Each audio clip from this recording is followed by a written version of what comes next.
Hey guys, what's up? We're going to take a little bit of time today and install some really cool decals I got from TBDVinylDecals.com here on the nose of my Super Duty. We are going to use the wet application to install our decals today. If you bought these from them, you'll also get this cool little sheet of instructions. Our little video is going to walk you through all of those instructions, but if you like to read, they're a really great resource. Go ahead and check those out.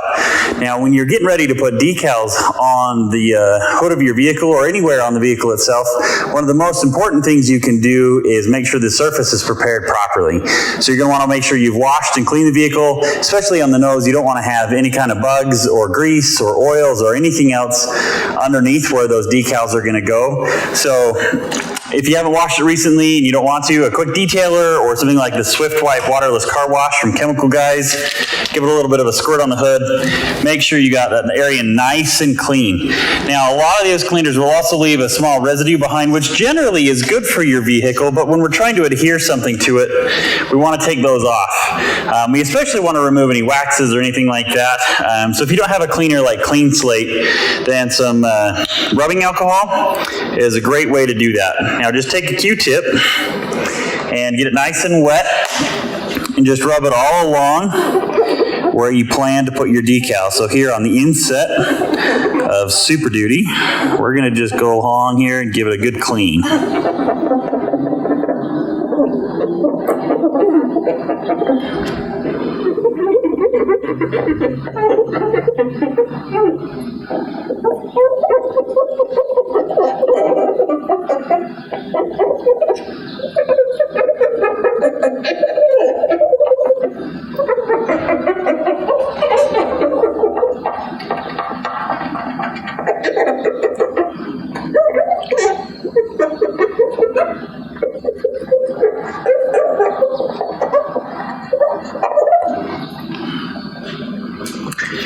And there we go. That gets it clean. That'll get rid of all the oils and waxes. I like to take a little bit of run over it with the towel too, just to clean up some of the cotton that can be left behind by the cotton swab.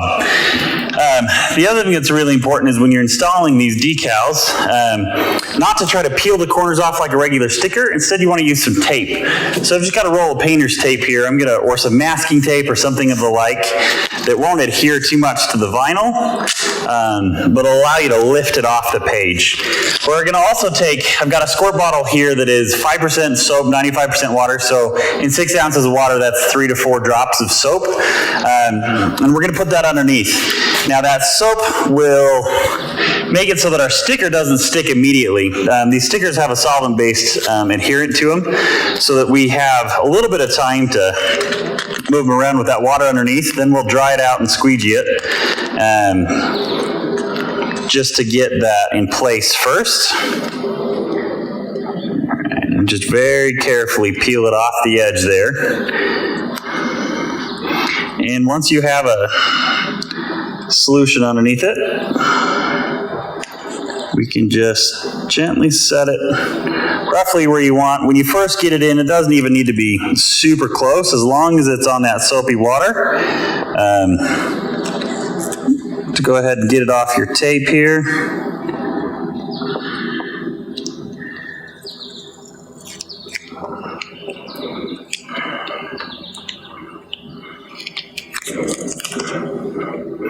Now, the one thing you want to do too is make sure you practice first with the S. They give you a practice one. In this case, I pressed it a little bit too hard and my vinyl rolled up underneath.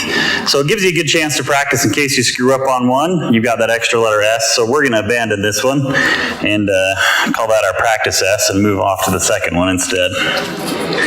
Now that's out of installing quite a few of these. This is the first one of these I've ever actually curled.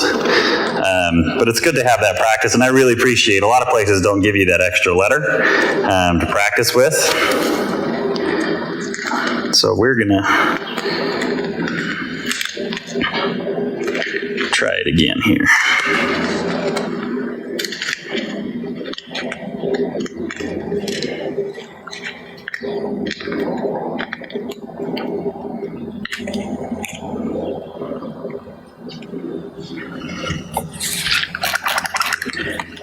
Put a little extra soap here.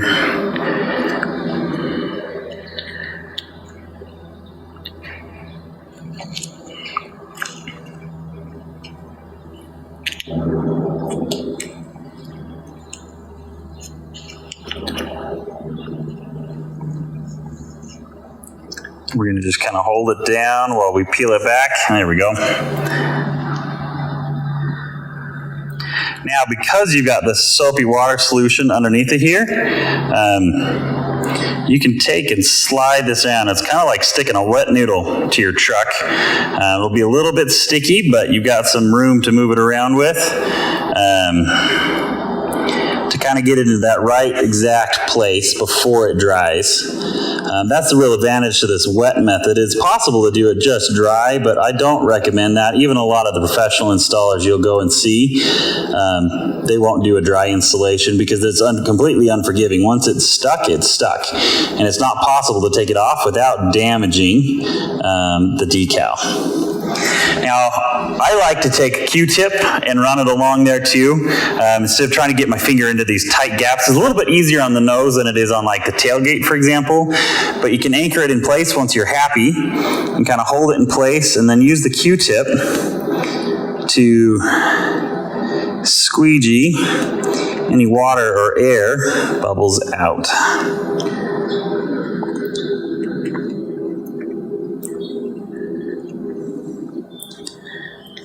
It's also really important the air temperature that you do this at. You don't want it to be too hot. You also want to make sure your engine's not too hot so that your hood's not picking up a lot of extra heat from your engine running.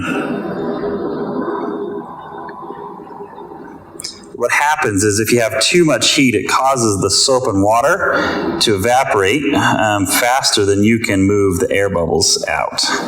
So it just makes it really challenging to get it centered just perfectly if it's too hot.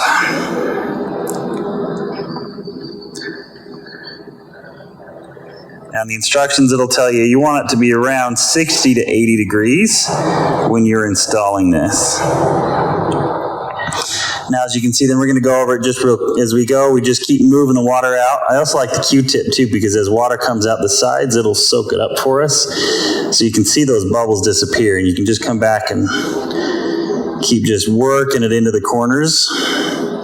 Make sure you get a really good seal against your paint. That's going to be one of the most important factors for these hanging on for life of your vehicle, is making sure there's no edges for stuff to get underneath and there's no air bubbles underneath, so that solvent is stuck all the way, or the adhesive rather is stuck all the way through it. And just like that, we get that sunk in place and we get it nice and firmly attached.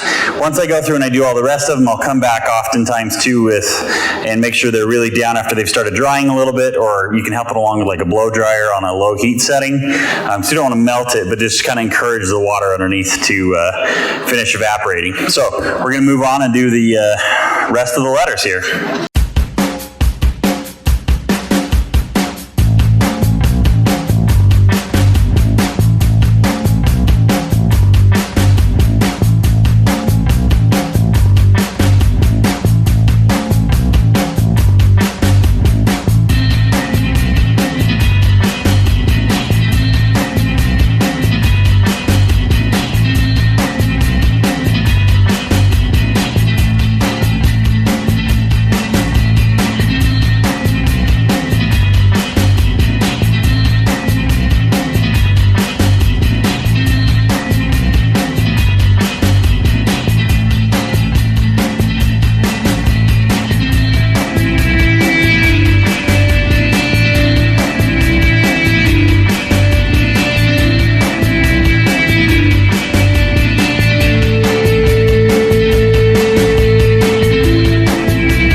we have them all in place now. I'm going to just run over them one more time with the Q-tip, make sure they're all dry and stuck, and we're done. We'll just give a gentle clean to the top of the hood, and then tomorrow I'll give it some fresh wax in case anything extra came off somewhere else around the letters or from the dish soap, because it's really hard on carb waxes and protectants. And we're done. As easy as that.